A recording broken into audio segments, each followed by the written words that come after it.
यदि इस वृत्त की त्रिज्या में 25% की वृद्धि कर दी जाए तो क्षेत्रफल में वृद्धि क्या होगी। क्वेश्चन नंबर 55, वृत्त या वर्ग इन दोनों में वृत्त की त्रिज्या में, जिसे हम वृत्त का मतलब सर्किल, वृत्त का मतलब सर्किल से होता है और वर्ग का मतलब स्क्वायर से होता है। अब स्क्वायर से होता है, इन दोनों के लिए सेम कंसेप्ट है। इसकी रेडियस में इंक्रीमेंट किया जाए यानी त्रिज्या में, इसके डायमीटर में किया जाए यानी व्यास में, और इसकी परिधि यानी सरकमफेरेंस में x की वृद्धि की जाए। सेम स्क्वायर वाले केस में इसकी भुजा जिसे साइड कहते हैं, या इसका डायगोनल जिसे विकर्ण कहते हैं, या इसका परिमाप जिसे हम पेरीमीटर कहते हैं, इनमें x की वृद्धि की जाए तो क्षेत्रफल इन x का मतलब इसमें वृद्धि करेंगे, भुजा x बढ़ गई तो विकर्ण भी x बढ़ जाएगा, विकर्ण यानी डायगोनल, और परिमाप भी। इन तीनों का मतलब एक ही होता है। क्वेश्चन में इन तीनों में से कुछ भी दिया जाए।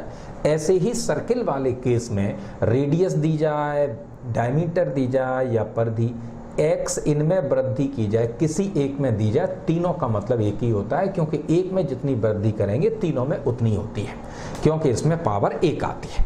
कारण क्या है कि रेडियस जो है r होती है तो व्यास जो है 2r होता है, तो परिधि होती है 2πr। अब इस सभी में r की पावर समान है, परसेंटेज पावर से चेंज होता है, कांस्टेंट से नहीं, इसलिए। और एरिया में क्या हो जाता है, एरिया में पावर चेंज हो गई। अब जब पावर चेंज हो जाती है तो परसेंट की वैल्यू भी चेंज हो जाती है, सेम वहां पर होता है। तो सर्किल और स्क्वायर दोनों के लिए समान है। क्षेत्रफल में वृद्धि जो हो जाती है वो 2x धन x स्क्वायर अपॉन 100 के बराबर, इतने परसेंट के बराबर चेंज हो जाता है, जहां पर x रेडियस, व्यास या परिधि में है।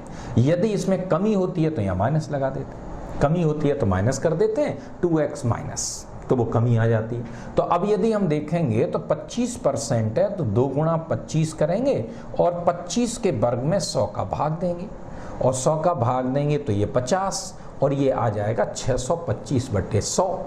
तो इस तरह से ये 50 हो गया, और 625/100 का मतलब 6 से 1/4, तो ये आ गया 56 से ही 1/4%। 56 से 1/4 दिया हुआ ए में, 225/4, 225/4 हो गए। तो 225/4 जो है 225/4%, क्योंकि 4 का गुणा करेंगे 224 और 1 225। तो इस तरह से ये कंसेप्ट है जब हम सर्किल की और वृत्त की बात करते हैं।